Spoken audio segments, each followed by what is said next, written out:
नमस्कार मंडळी. म्हणजे अतिशय महत्वाचं अपडेट आहे. रब्बीचा आणि खरीपचा पीक विमा शेतकऱ्यांच्या खात्यावर जमा केला जाणार आहे. अधिकृत माहिती सुद्धा आलेली आहे. आता कोणकोणत्या जिल्ह्यात या पीक विम्याचं वाटप केलं जाणार आहे, म्हणजे रब्बीचा पीक विमा असेल, खरीपचा पीक विमा असेल, विल्बेजचा जो काही पीक विमा असेल, त्याचबरोबर पोस्ट हार्वेस्टिंगचा जो काही पीक विमा असेल, सरसगटचा जो काही 25% अग्रिमचा पीक विमा असेल, 110 पेक्षा जास्त जर नुकसान झालं तर अशा शेतकऱ्यांचा जो काही पीक विमा असेल, एकंदरीत हा सर्व पीक विम्याचं वाटप केलं जाणार आहे.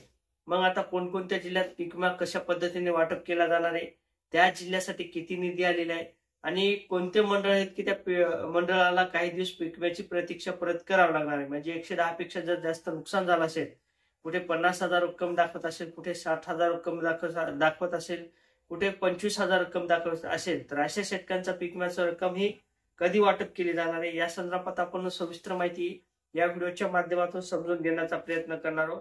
कोणत्या तारखेला हे पैसे जमा केले जाणार आहे हे सुद्धा आपण या व्हिडिओच्या माध्यमातून समजून घेण्याचा एक प्रयत्न करणार आहोत.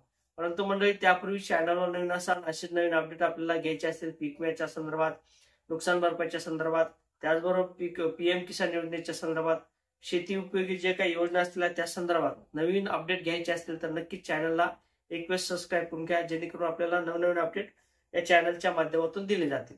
तर प्रथमतः मंडळी, सोलापूर जिल्ह्यात पीक विम्याचं वाटप केलं जाणार आहे. म्हणजे रब्बीचा पीक विमा असेल, त्यानंतर खरीपचा पीक विमा असेल, या दोन्ही पीक विम्याचं रक्कम ही शेतकऱ्यांच्या खात्यावर वाटप केली जाणार आहे. जवळपास सोलापूर जिल्ह्यातील जे काही शेतकरी आहेत ते 73,718 एवढे शेतकरी आहेत. त्या शेतकऱ्यांना रब्बीचा पीक विम्याचं वाटप हे केलं जाणार आहे. आता ही जी काही रक्कम असेल ती 82 कोटीची रक्कम या शेतकऱ्यांच्या खात्यावर वाटप केली जाणार आहे. आणि एकंदरीत जे काही पैसे आहेत ते 8 ते 11 ऑगस्ट पर्यंत शेतकऱ्यांच्या खात्यावर जमा केले जातील. जर एखाद्या वेळेस जर सणासुदीच्या निमित्त हे पैसे वाटप झाले नाही तर नंतर 15 ऑगस्ट पर्यंत हे शेतकऱ्यांच्या खात्यावर पैसे जमा केले जातील, अशी माहिती सध्या समोर येत आहे.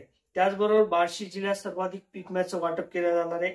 यामध्ये जे काही रब्बीचा पीक विमा असेल, खरीपचा पीक विमा असेल, या जिल्ह्यात मात्र सर्वाधिक पीक विम्याची रक्कम ही शेतकऱ्यांच्या खात्यावर जमा केली जाणार आहे. आता सोलापूरचा परत जो काही रब्बीचा पीक विमा आहे त्या रब्बीच्या पीक विम्या संदर्भात सुद्धा 18,459 शेतकऱ्यांच्या खात्यावर 22,22,00,000ची रक्कम शेतकऱ्यांच्या खात्यावर ही जमा केली जाणार आहे. आता धाराशिव जिल्ह्याचा जर विचार करायचा झाला तर मग धाराशिव जिल्ह्यात सुद्धा पीक विम्याचं रक्कम असेल ती रखडलेली होती आणि धाराशिव जिल्ह्यात सुद्धा आता पीक विम्याची रक्कम ही वाटप केली जाणार आहे. 55 कोटीचा निधी या जिल्ह्यात सुद्धा मंजूर करण्यात आलेला आहे आणि त्या शेतकऱ्यांच्या खात्यावर हे पैसे जमा केले जाणार आहे. एकंदरीत जे काही पैसे ते 18 ऑगस्ट पासून शेतकऱ्यांच्या खात्यावर जमा केले जातील, अशी माहिती सध्या समोर येत आहे. त्याचबरोबर नांदेड जिल्ह्याचा जर विचार करायचा झाला तर मग या नांदेड जिल्ह्यात सुद्धा जो काही विल्बेजचा पीक विमा असेल, हार्वेस्टिंगचा जो काही पीक विमा असेल, तर 100 कोटीचा जो काही पीक विमा आहे तो शेतकऱ्यांच्या खात्यावर जमा केला जाणार आहे. आणि हे पैसे सुद्धा 18 तारखेपासून ते 15 ऑगस्ट पासून हे शेतकऱ्यांच्या खात्यात पीक विम्याची रक्कम वाटप केली जाणार आहे. कारण तर शेतकऱ्यांच्या खात्यावर अद्याप जे काही सरसकटचा 25% अग्रिमचा पीक विमा असेल ते नांदेड जिल्ह्यात वाटप करण्यात आला होता. परंतु पोस्ट हार्वेस्टिंगचा जो काही पीक विमा असेल आणि विल्बेजचा जो काही पीक विमा असेल ती रक्कम दाखवत होती, परंतु ती रक्कम शेतकऱ्यांच्या खात्यावर जमा केली जात नव्हती. अशा शेतकऱ्यांच्या खात्यावर पैसे नांदेड जिल्ह्यात सुद्धा वाटप केले जाणार आहे. आता बीड जिल्ह्याचा जर विचार करायचा झाला तर मग बीड जिल्ह्यात सुद्धा 11 ते 12 ऑगस्ट पासून शेतकऱ्यांच्या खात्यावर रक्कम जमा केली जाईल, अशा पद्धतीची माहिती सध्या समोर येत आहे. त्याचबरोबर परभणी जिल्ह्यात सुद्धा विल्बेजचा जो काही पीक विमा असेल, 110 पेक्षा जास्त अधिकचं नुकसान झालं असेल तर असे मंडळ आता काही दिवसात प्रतीक्षेत असणार आहे. कारण तर रक्कम मोठी असणार आहे. जी काही पीक विमा कंपनीची रक्कम असेल ती पीक विमा कंपनी परत राज्य सरकारला किंवा केंद्र सरकारला त्याचा प्रस्ताव पाठवेल. जी काही रक्कम असेल त्याच्यासाठी जी काही लागणारी निधी असेल त्याची तरतूद केली जाईल. आणि 110 पेक्षा जे काही शेतकऱ्यांचं नुकसान झालं, म्हणजे 50,000 असेल रक्कम दाखवत असेल, 60,000 रक्कम दाखवत असेल, 40-45,000 अशी रक्कम दाखवत असेल, तर अशा मंडळातील शेतकऱ्यांना 110 पेक्षा जे काही नुकसान जास्त झालेले आहे अशा शेतकऱ्यांना काही दिवस प्रतीक्षा करावी लागणार आहे. त्यानंतर मग कोणत्याही जिल्ह्यातील ते शेतकरी असो, म्हणजे परभणी असो, नांदेड असेल, हिंगोली असेल, धाराशिव असेल, छत्रपती संभाजीनगर असेल, अशा कोणत्याही जिल्ह्यातील 110 पेक्षा जर नुकसान जास्त झालं असेल आणि रक्कम जर जास्त असेल तर मग या शेतकऱ्यांना काही दिवस प्रतीक्षा करावी लागणार आहे. त्याचबरोबर पोस्ट हार्वेस्टिंगचा जो काही पीक विमा असेल त्याचं शेतकऱ्यांच्या खात्यावर परभणी जिल्ह्यात हे वाटप केलं जाणार आहे. यामध्ये कोणत्याही प्रकारचं दुमत नाही.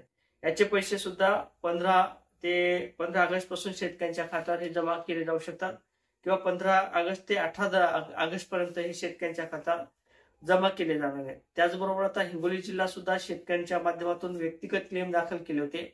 अशा व्यक्तिगत क्लेमच्या पीक विम्याचं वाटप केले जाणार आहे. म्हणजे पोस्ट हार्वेस्टिंगचा जो काही पीक विमा असेल तो आता रक्कम आपल्या शेतकऱ्यांची मंजूर दाखवत असेल अशा शेतकऱ्यांच्या खात्यावर हिंगोली जिल्ह्यात सुद्धा पीक विम्याचं वाटप हे केलं जाणार आहे. आता एकंदरीत जर अकोल्याचा विचार करायचा झाला तर अकोला जिल्ह्यात सुद्धा जे काही व्यक्तिगत क्लेम असतील त्या शेतकऱ्यांच्या खात्यावर पैसे जमा झालेले आहेत. परंतु जे काही शेतकरी बाकी आहेत अशा शेतकऱ्यांच्या खात्यावर सुद्धा पैशाची रक्कम म्हणजे हे पैसे जे आहेत ते शेतकऱ्यांच्या खात्यावर जमा केले जाणार आहेत. आता जर विचार करायचा झाला तर मग वाशिम जिल्ह्यात सुद्धा पीक विम्याचं वाटप झालेले आहे. बऱ्याचपैकी शेतकऱ्यांच्या खात्यावर पैसे सुद्धा जमा झालेले आहेत.